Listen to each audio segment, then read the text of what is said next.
Hi everyone, welcome back my new blog. তো তোমরা সবাই কেমন আছো? আশা করছি সবাই খুব ভালো আছো। আর আমরা এখন একটু বেরোবো। তো এখানে এই যে বর্মশাই লাগিয়েছিল একটা কাঁঠাল গাছ। তো কাঁঠাল গাছটা কোনো কিছুতে খেয়ে না ফেলে, তার জন্য কাঁঠাল গাছটা এই যে ঠিকঠাক করে এখন আমরা এই যে বেরিয়ে পড়লাম দুপুরে। তো আজকে কিন্তু একটু আকাশটা মেঘলা মেঘলা আছে, তবুও মানে খুব গরম লাগছে, কারণ এখন বাজে দুপুর 12:30। এদিকে এই যে আমি নিজে একদম পুরো প্যাকিং করে নিয়েছি, তার কারণ বাইকে করে যখন আমি দূরে কোথাও যাই ঠিক এইভাবে ওড়না টুন্না বেঁধেই যায়। তো যাই হোক, আজকে কিন্তু আমরা অনেকটা দূরে যাব আর অনেক জায়গা যাব। তো কোথায় কোথায় যাচ্ছি তো তোমরা পুরো ভিডিওটা দেখো আর আমাদের সঙ্গে থাকো।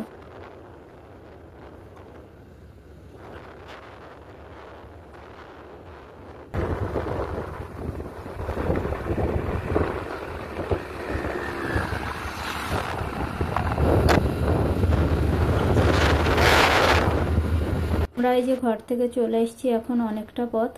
তো আমরা যেখানে যাচ্ছি এই বাজারটা কিন্তু আমাদের ঘর থেকে প্রায় 22 কিলোমিটার দূরে। তো এই যে আমরা দেখতেই পাচ্ছ বাজারে চলে এসেছি। তো এখন সবার প্রথমে চলে যাব সোজা মেডিকেলে। তো এই যে বর্মশাই চলে এসছে মেডিকেলে, এখানে একটু দরকার ছিল।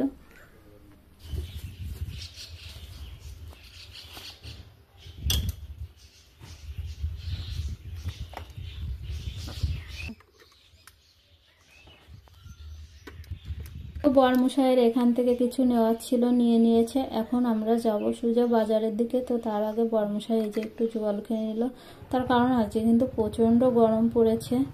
আকাশটা মেঘলা হলেও কিন্তু আজকে প্রচুর গরম। তো যাই হোক, তারপরে এই যে চলে আসলাম বাজারের দিকে, দেখি এখানে কি কি পাওয়া যায়। তো এখানে কিন্তু বাজারে আমাদের কলকাতার মতো সবজি টবজি অত পাওয়া যায় না। তো বাজারে কি কি পাওয়া যায় সেগুলোই দেখছিলাম। তো এখানে আমরা বেশি একটা আসি না, খুব কমই আসি। এখানে অ্যাকচুয়ালি কিন্তু আমরা বাজার করতে আসিনি। তো এই যে বর্মশাই এখানে ভালো শসা দেখেছিল, তো 1 কিলো শসা নিয়ে নিয়েছে এখান থেকে।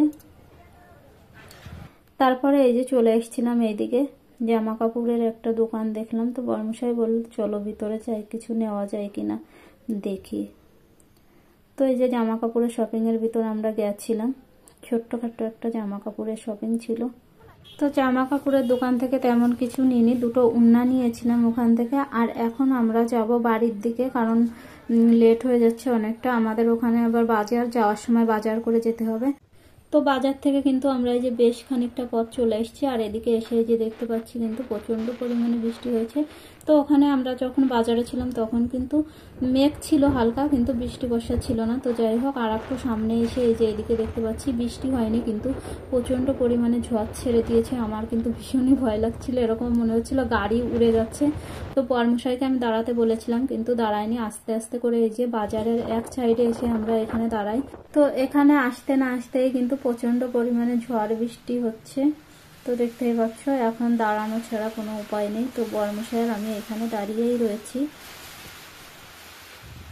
তো আধা ঘন্টা দাঁড়িয়ে থাকার পরে তারপরে কিন্তু বৃষ্টি এই যে এখন একটু কমের দিকে গেছে। আর বর্মশাইয়ের আমি যাচ্ছি এখন বাজারে বাজার করতে।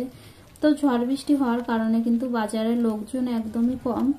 তো যাই হোক, বর্মশাই কিন্তু এই যে দেখতে পেলে রেইনকোট পরে নিয়েছে। আর আমার তো রেইনকোট ছিল না, সেই কারণে কিন্তু আমি একটু ভিজে ভিজে যাচ্ছিলাম। তো বৃষ্টি অতটা হচ্ছে না এখন আর। তো যাই হোক, বাজার করা আমাদের মোটামুটি হয়ে গেছে। আর বর্মশাই যাচ্ছে এখন আম কিনতে।